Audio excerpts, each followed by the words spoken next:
પ્રણામ પુણ્યશાળીઓ, આપણી આ અષ્ટપ્રકારી પૂજાની સિરીઝમાં આપ સૌએ જળ પૂજા વિશે માહિતી મેળવી. આજે આપણે ચંદન પૂજા વિશે માહિતી મેળવીએ.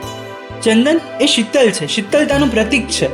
પોતે ઘસાય અને બીજાને સુગંધ અને શીતળતા આપવાનું કામ ચંદન કરે છે. પ્રભુ પાસે આપણે ચંદન પૂજા કરતા કરતા એ યાચના કરવાની છે કે હે પરમાત્મા, આ ચંદનની જેમ અમે દરેક વિષમ પરિસ્થિતિઓમાં શીતળતા ધારણ કરી શકીએ તથા અમારામાં રહેલા ક્રોધને પણ અમે શીતળતામાં પરિવર્તિત કરી શકીએ તેવી શક્તિ અમને આપજે. તથા ચંદનનો એક બહુ સારો ગુણધર્મ છે કે ચંદન હેરાન કરનારને પણ સુગંધ આપે છે. એવી રીતે હે પરમાત્મા, આ ચંદન પૂજા કરતા કરતા અમે અપકારી ઉપર પણ ઉપકાર કરી શકીએ તેવી શક્તિ અને તેવી મતિ અમને આપજે. શાસ્ત્રમાં એક બહુ સારું દ્રષ્ટાંત આવે છે.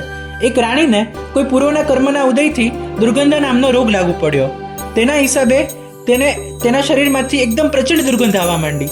તો તે રોગના નિવારણ અર્થે તેને પરમાત્માની વિશિષ્ટ ચંદન વડે પૂજા અર્ચના કરી અને તેના પ્રભાવે તેનો રોગ દૂર થયો અને તે જ ભાવમાં મોક્ષગામી બની.